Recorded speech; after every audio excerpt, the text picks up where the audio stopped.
Welcome to the Business Buyer Diaries. My name is Nathan Platter. I'm a full-time employee, and I bought a business.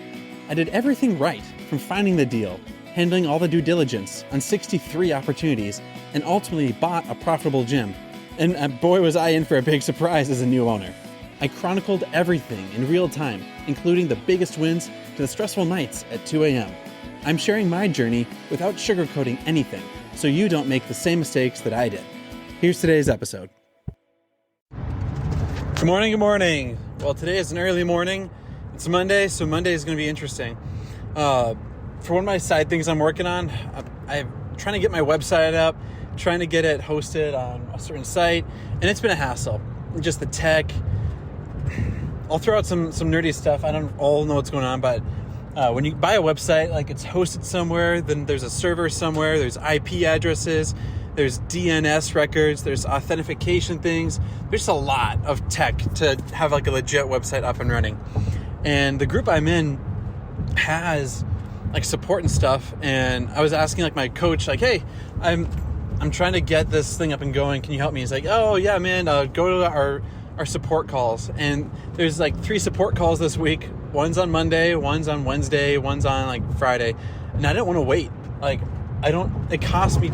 it costs time and money to wait. And so I looked at, well, what's the Monday time? 4 o'clock in the morning. And so I'm like, well, that's going to suck, but all right, let's do this. So woke up at 3:40 in the morning, brushed my teeth, got into my laptop, and basically got into the support call. Nobody's there except the main support person who lives in like Australia, because that's just where he lives right now. And in our 60-minute time block together, it was just me and one other person, but the main person, in 40 minutes, fixed my DNS records, my forwarding, aliases, my IP address struggles, like everything. From start to finish, it's done. So now the remaining part is to get my phone number authenticated, and then like things are just going to start going a lot smoother. But all of that to say, the big thing I want to emphasize is it takes a team. You know certain things, other people know certain things, and your job is to find people that know the things you don't know, and for those people to come find you and to lean on support. If you're going to have a team and you're going to have different roles, one, you need to be really good at your role so people can rely on you, and 2, you need to have the humility to rely on other people. The person that was helping me out, like he knows websites and tech records and authentication things really, really well. And I know sales and systems and verbiage for gyms and other stuff really, really well. So when people ask me like, hey, how do I deal with this thing? I know my sphere and they know their sphere, and we can like troubleshoot and debug stuff on the spot. And so right now it's 8:45 in the morning. I've been awake for 5 hours.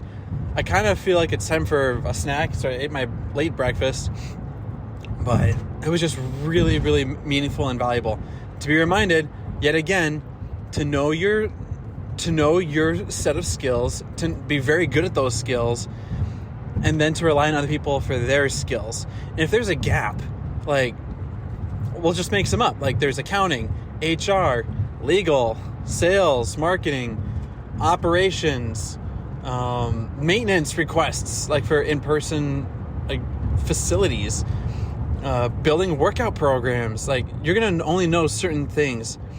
And if there's just a gap, like you don't know anyone who's in legal, you need to go meet some legal people or ask your friends like, hey, who do you know in legal? I'm stuck on this thing. And you need to be able to either know where to go or have the people that know the people. And that's way smarter. The stuff that the support guy and I went through today, I looked up a dozen YouTube videos. I read documentation papers. Like it was just I was not figuring it out. It was no go everywhere. And just to quickly hop on and in 40 minutes hash it out was valuable. I spent probably 4 hours trying to figure it out on my own. And the guy and I got it done in 40 minutes, and he knew what he was doing, and it still took that long. So all that to say, like, be so good at what you know. So, and other people are like for me, one of my things is Microsoft Excel. It sounds goofy, but I am very good at Excel. Hotkeys, alt codes. I can update my Twitter status from Microsoft Excel. when people come to me and they describe to a human what they want to see, I can get them there in 5 or 10 minutes. And they may have spent a couple hours, but we'll get you to the next spot. And that's the kind of support, and that's how you have fun. When you're able to do the stuff you're good at, it's fun to do stuff you're good at. And when you can ask other people to do stuff they're good at, you're like, oh my goodness, thank you. I'm now not stuck on this thing. And they're like, yeah, I get to do what I'm really good at. I feel good because I get to do my thing. So it's a win across the board. So I'm just reminded of that over and over.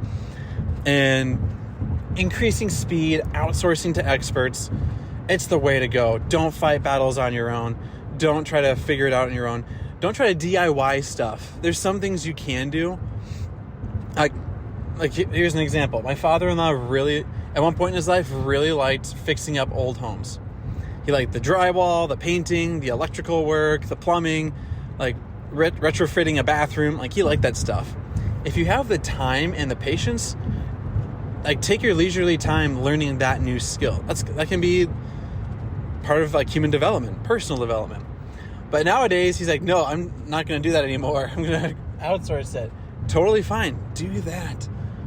So I'm just excited. Today's going to be a great day. It's going to be a long day because anytime you start your day at 3:45 in the morning and you finish work at like 4 or 5 in the afternoon, it's going to feel like a long day. But my first thing to do after this, I went to that group where I'm with other experts. I did a shout out to my guy. His name's Samir. I said, like, hey, big shout out to Samir. Samir, you helped me get unstuck. We knocked it out. He did this, he did that. It takes a team. Samir, you're awesome. You rock. Thanks for all the help. I want him to shine like a star in front of everybody else. And if people need to get unstuck with the same thing, they know who to go to. It's going to be Samir. Because, oh man, when you have a good experience and a great feedback, you want to give 5-star feedback every time you can. The nature of reviews are 1-star and like 3-star service. But that's why companies beg for reviews, because they want the good feedback to lift their overall scores. And so if you can just remember, like, hey, give referrals, give handshakes, give shout outs, fist bumps, do that. Counteract negativity. Be the spotlight for success for other people. Show them that when they work with you, you will sing their praises, because it creates goodwill. It's the nice thing to do as a human. And you never know who's watching. You never know who is looking for someone who's high energy, good vibes, a positive outlook on life, and wants to see you win. You never know. This may come to benefit me directly or indirectly or not at all. But I had a great experience. I'm going to give Samir some shout outs, and I'm going to boost his credibility and outlook on life however I can. I'm going to pause there because I've made my point. That's where we're at. That's where we're going. Let's rock and roll. This has been another episode of the Business Buyer Diaries. Subscribe so you don't miss the next episode. I hope you're realizing that business ownership is no cakewalk. Check the podcast notes for a link to the DIY Due Diligence Program, the complete list of show sponsors, and for media inquiries. Music written and composed by Wes Schrock. I'm your host, Nathan Platter. Join me again on the next one.